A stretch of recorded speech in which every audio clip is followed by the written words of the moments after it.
GM কাদের ও জাতীয় পার্টির বিরুদ্ধে এখনই ব্যবস্থা নেওয়ার সময় এসেছে। এমনকি জামাত বিএনপিকে এখনই ঐক্যবদ্ধ হয়ে জিএম কাদের জাতীয় পার্টির বিরুদ্ধে ব্যবস্থা নিতে হবে।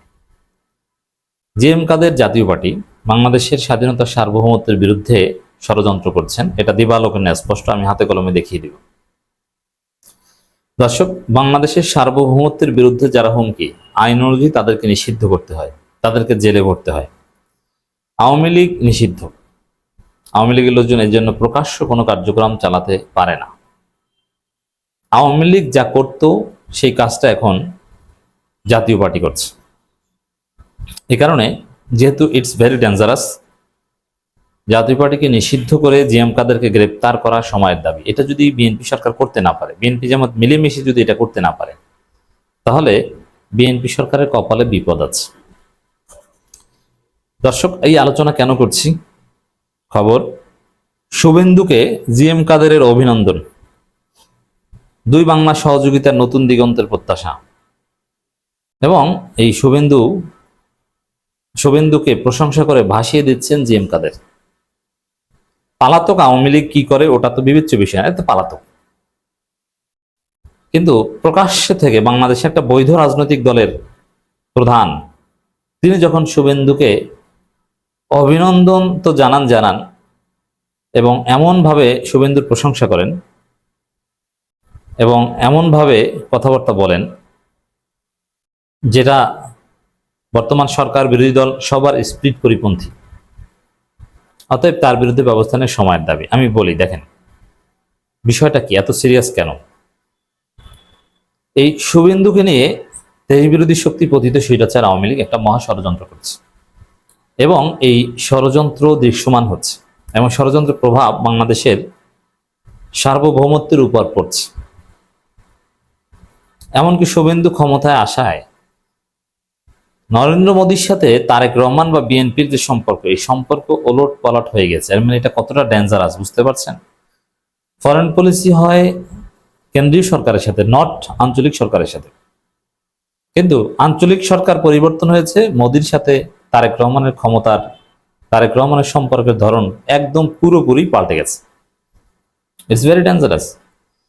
দেখেন, এই যে শুভেন্দু বলছে যে বাংলাদেশের বর্ডারে কাঁটাতারে বেড়া দিবে, কাঁটাতারের বেড়া তারা দিতেই পারে, কিন্তু দেয়াটা সম্পর্কের অবনতির আলামত।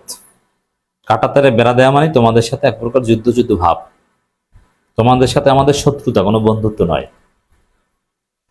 তাই সেই শত্রুদেরকে এভাবে অভিনন্দন যারা জানায়, প্রকাশ্যে যারা প্রশংসা করে, তাদের বিষয়ে খেয়াল রাখতেই হবে।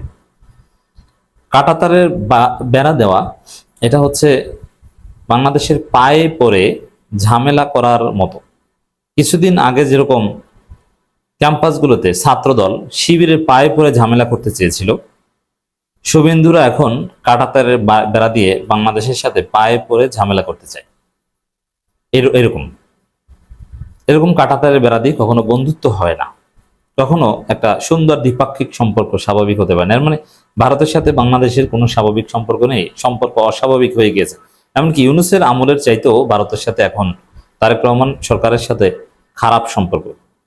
ইউনূসের আমলের চাইতেও খারাপ সম্পর্ক। ইউনূসের আমলে কিছু ইলিশ টিলিশ দেওয়া নেওয়া হতো, তার চাইতেও খারাপ অবস্থা অলরেডি চলে গেছে।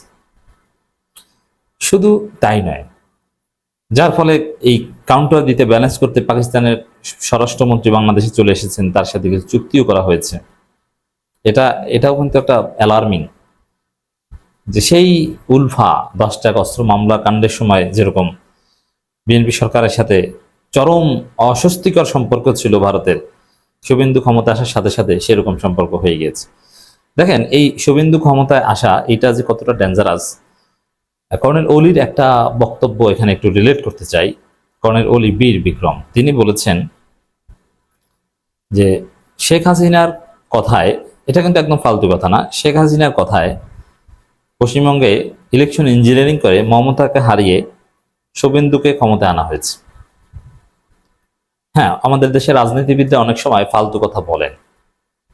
এই কথাটাকে আমরা ফালতু হিসাবে আখ্যায়িত করতাম, যে পশ্চিমবঙ্গে কিংবা ভারতে ইলেকশন ইঞ্জিনিয়ারিং হয়েছে, সেখানে শেখ হাসিনার কথায় ইলেকশন ইঞ্জিনিয়ারিং করে মোদি মমতাকে হারিয়ে দিবে।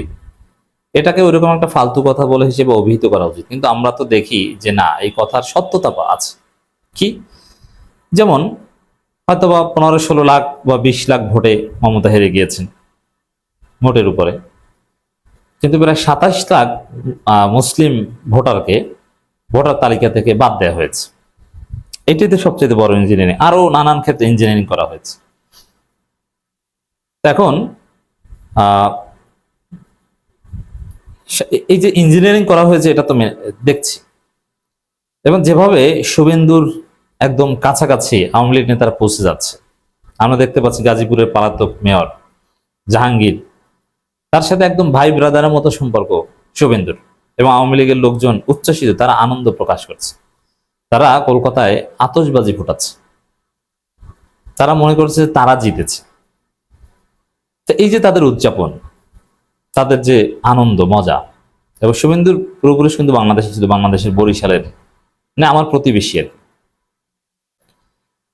এই যে সমীকরণ, যেটা আওয়ামী লীগের লোকজন অতি উৎসাহ আনন্দ, এবং শুভেন্দুকে আব্বা বলছে, এবং আসলে ভালো সম্পর্ক, এবং এমনকি শুভেন্দু নিজেও একপাক্ষিকভাবে বললে ওরকম নরেন্দ্র মোদী ক্ষমতায় আসায় বিএনপির অফিসে মিষ্টি বিতরণ হয়েছিল, ওটা একপাক্ষিকভাবে আবেগে, কিন্তু আমরা তো প্র্যাকটিক্যালি দেখতে পাচ্ছি যে না, শুভেন্দু আওয়ামী লীগের পক্ষে যা বলেছে, হাসিনা ওয়াজিদ বাংলাদেশে বৈধ প্রধানমন্ত্রী, বাংলাদেশ দখল করব, এই করব সেই করব,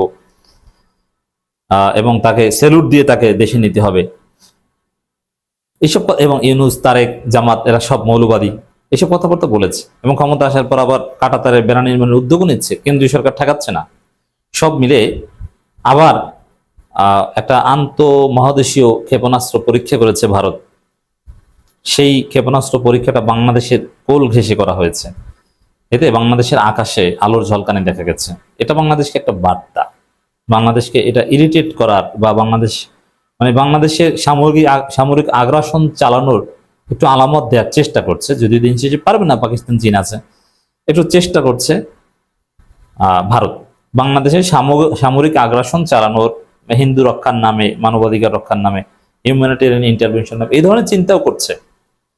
নাহলে আন্তঃমহাদেশীয় ক্ষেপণাস্ত্র পরীক্ষাটা এটা অন্য পাশে করা হয়নি কেন, ভারত মহাসাগরের মধ্যে করা হয়নি কেন, এটা কেন বাংলাদেশের কোল ঘেঁষে করা হলো, বাংলাদেশে কেন আকাশে আলো দেখা গেল? এটা একটা বার্তা, এটা একটা আলামত, এটা একটা ইঙ্গিত, যারা ফরেন পলিসি বুঝেন তাদের এটা বোঝার কথা। এই মহা ষড়যন্ত্র চলছে, বাংলাদেশের উপর এক প্রকার আক্রমণ চালানোর ষড়যন্ত্র চলছে, যে বিএনপি সরকারের ঘুম হারাম হয়ে গেছে কার্যত। সেখানে জিএম কাদের তাদের সাথে প্রকাশ্যে মাখামাখির কথা বলেন। জিএম কাদেরটা কে? এটা দেশ বিরোধী ষড়যন্ত্র। এই জায়গায় জিএম কাদেরকে গ্রেপ্তার করা দরকার, জাতীয় পার্টিকে নিষিদ্ধ করা দরকার। বাংলাদেশের উচিত জিএম কাদেরকে গ্রেপ্তার করে জাতীয় পার্টিকে নিষিদ্ধ করে ভারতকে বার্তা দেয় যে তোমাদের কোনো দালালের কোনো অস্তিত্ব বাংলাদেশে থাকবে না। এখন আওয়ামী লীগ তো পালাতক, এখন জিএম কাদের বা জাতীয় পার্টি দালালদের উপর ভরসা করে শুভেন্দু বাংলাদেশে তাদের এজেন্ডা বাস্তবায়নের চেষ্টা করতে পারে। এই জন্য বিএনপি জামাতকে ঐক্যবদ্ধ হয়ে জাতীয় পার্টিকে জয় বাংলা করে দিতে হবে।